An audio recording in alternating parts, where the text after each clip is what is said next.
আমার খুব দুঃখ লাগলো এবং এ বিষয়ে আমি জামাতের দুজন শীর্ষ নেতাকে জানিয়েছি। খুবই শীর্ষ নেতা, মানে একদম টপ লেভেলের 4-5 জনের দুজন।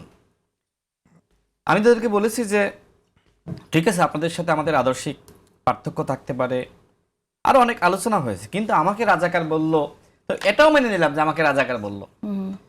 কিন্তু পুরো কোটা সংস্কার আন্দোলনকারী বা এই জুলাই গণ অভ্যুত্থানে যারা অংশ নিয়েছে তাদেরকে রাজাকার বলা, এটা কিভাবে আসলে সম্ভব এবং সেই ব্যক্তিকে আপনারা কিভাবে দলে নিলেন? তো যাই হোক, তাদের সাথে যে আলোচনা হয়েছে টকশোতে আসলে এটা বলা ঠিক হবে না, বাট আমি যেহেতু আমাকে রাজাকার বলেছে, আমি নিজে তো ভিকটিম বলা যায়, তাই না? সেই হিসেবে আমি জামাতের শীর্ষ নেতৃবৃন্দকে জানিয়েছি। এখন আমি দেখতে চাই যে জামাত দল হিসেবে এই ব্যক্তির বিরুদ্ধে কি ব্যবস্থা নেয়। এবং সেখানে কিন্তু তিনি বলেছিলেন যে এই আন্দোলন করছে রাজাকার এবং জামাত, অর্থাৎ জামাতের বিরুদ্ধেও বলেছিলেন। এখন আমার কাছে যেটি মনে হচ্ছে, জামাত সবসময় তো যেহেতু ইসলামের কথাগুলো বলে, তারা মনে করছে যে ইসলামে তো অনেক বড় অপরাধীকেও ক্ষমা করা যায়। তো সেই জায়গা থেকে তারা হয়তো ভাবছে যে তার জীবনের শেষ সময়ে আল্লাহ তাকে হেদায়েত দান করেছে, আমরা তাকে কবুল করি, এটি হতে পারে। কিন্তু বাংলাদেশের জনগণ তো এই মেজর আখতারুজ্জামান বাটপারকে হজম করবে না, তাকে কবুল করবে না। দেখেন, জামাত এবং 8 দল তারা কিন্তু তাদের দাবির মধ্যে বলছে যারা দামি নির্বাচনে অংশ নিয়েছে তারা কেউ আমাদের সাথে আসতে পারবে না, তারা কেউ আগামী নির্বাচনে অংশ নিতে পারবে না।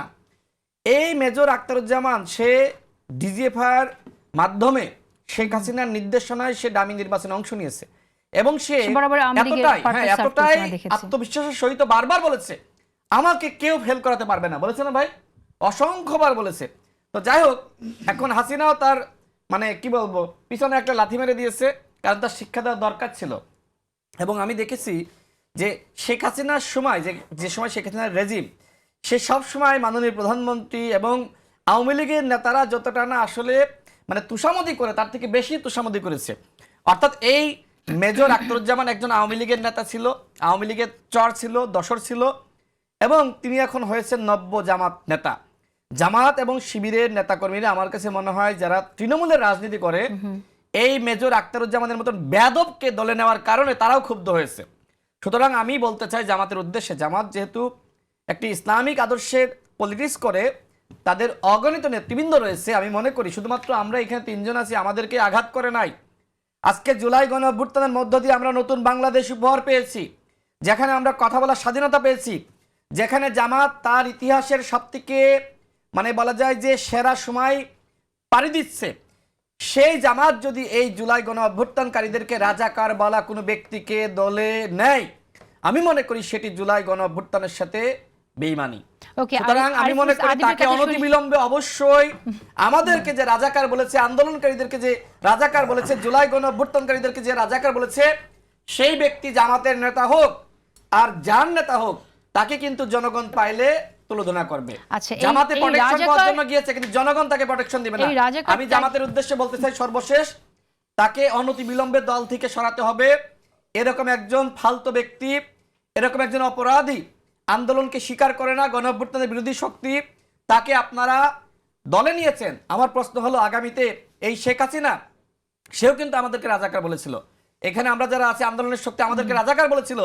জামাতের কাছে প্রশ্ন হলো যে শেখ হাসিনা যদি ক্ষমা চেয়ে জামাতে যোগদান করতে চায়, আওয়ামী লীগের কোন নেতা ওবায়দুল কাদেররা যদি জামাতে যোগদান করতে চায়, তাদেরকে আপনারা জামাতে নেবেন কিনা? যে অজুহাত আপনারা দিচ্ছেন যে মেজর আক্তার তাকে হয়তো হেদায়েত দান করেছে, তো শেখ হাসিনা রাজাকার বলে যে অপরাধ করেছে, মেজর আক্তার আমাদেরকে রাজাকার বলে একই অপরাধ করেছে। সুতরাং আজকে মেজর আক্তারকে দলে নিয়েছেন, আগামীতে শেখ হাসিনাকে দলে নেবেন কিনা সেই প্রশ্ন রেখে আমি শেষ করছি। সেই নির্বাচনে দেখেছি যে সেখানে পরোক্ষভাবে হলেও শিবিরের সমর্থিত প্যানেল, যদিও তারা প্রকাশ্যে বলছে না বা বলেনি ওই সময়, নির্বাচনের পরেই বলছে তারা ভালো করেছে, এটা অস্বীকার করার কিছু নাই। এটা আমাদের দোষে হোক বা যে কোনো কারণে হোক, তারা ভালো করেছে, মন্দের ভালো হিসেবে তাদেরকে মানুষ ভোট দিয়েছে। তার মানে জামাত মোটামুটি এই নির্বাচনে আগের অতীতের তুলনায় 10% হলেও বেশি ভোট পাবে, যেটা আওয়ামী লীগের শূন্যতার কারণে। এখন এই এক মেজর আখতারুজ্জামান, তাকে নেওয়ার কারণে সারা দেশের তরুণ প্রজন্ম, জুলাই গণ অভ্যুত্থানের শক্তি, সমস্ত ব্যক্তিবর্গ তারা কিন্তু জামাতকে ধিক্কার জানাচ্ছে। এবং আমি মনে করি জামাতের ওই 10% ভোট শুধুমাত্র এই পচা মাল, যেটা ফেসবুকে অনেকে বলছে, আমি সরি ফর মাই ল্যাঙ্গুয়েজ, অনেকে ফেসবুকে বলছে, আমি মনে করি এই পচা মালকে দলে নেওয়ার কারণেই জামাতের এই 10% ভোট আবার কমে গিয়েছে।